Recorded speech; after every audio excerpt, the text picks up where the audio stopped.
I thought I'd kick things off on this new channel by sharing with you what I would consider to be my best vintage Seiko. Actually, it's probably my best vintage watch. I love vintage watches, in particular Japanese watches. Seiko has been my favorite watch brand just generally ever since I was very, very young.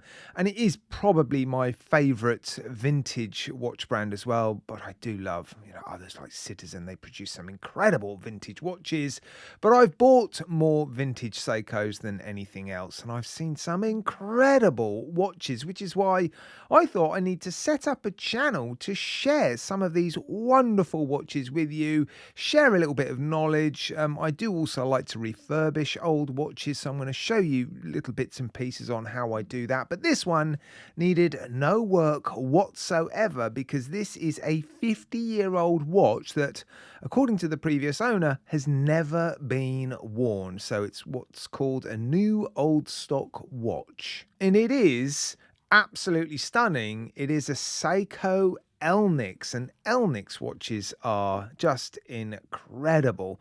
They weren't made for very long at all. They were made in the sort of early to mid 1970s, and they are quite unusual. I'm sure many of you have heard of Seiko Elnix watches.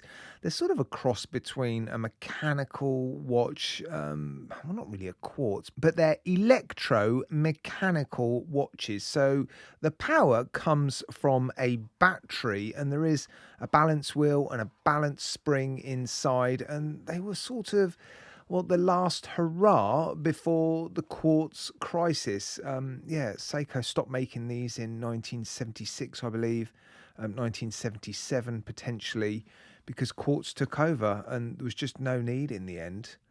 The flaws that these watches have, those being, well, they're very thirsty for energy, so you end up needing big batteries that need to be swapped every year or so, and also the accuracy, they're not as accurate as quartz watches, so Seiko saw no need to continue to produce them after the sort of mid to late 1970s. Look at that. Absolutely stunning. I love this watch. This one is from 1975, I think it is, August 1975. Let me have a closer look.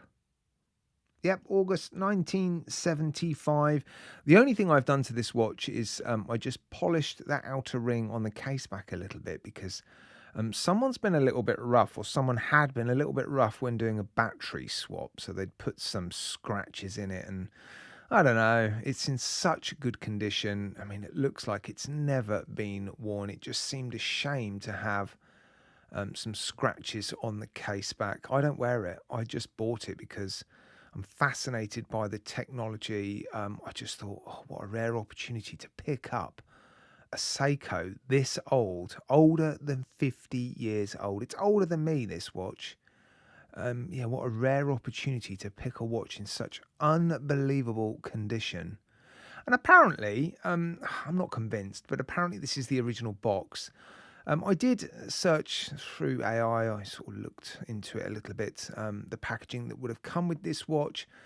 And AI described this box, but it just doesn't seem vintage enough. It doesn't seem old enough to me to be the sort of box. Maybe someone else out there that's into these watches can tell me if this box and this cushion is right. I'm not convinced it is, but it doesn't take anything away from the watch. It's absolutely, just amazing. These watches back in the day often came with these sort of spring-loaded sweaty day extensions. That's pretty cool, isn't it? And they usually come with this sort of extension, which just adds a little bit of length to the bracelet. I mean, this one does look brand new, doesn't it? Absolutely incredible. And that was really the main reason why, well, I paid a small fortune for this watch, I'm not going to lie. I paid through the nose for it, but it was worth it, worth every single penny. That's not to say one day I won't sell it, but oh man, it would be a real shame to see it go. But yeah, I have purchased in the region of 300 to 350 vintage watches now over the last 3 or 4 years.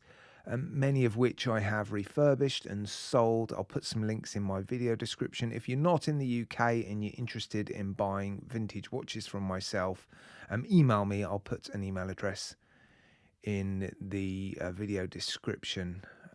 But yeah, my store is really only a UK store. But look at that AR coating. That's so cool. I've got to say, the crystal on this watch, it's almost like it's got that super clear coating that comes on a lot of modern crystals, because it just looks like it's not there. I love those super deep applied indices. It is keeping really, really good time. Nice smooth sweep of that second hand as well. Look. Yeah, the finishing's super crisp on the case.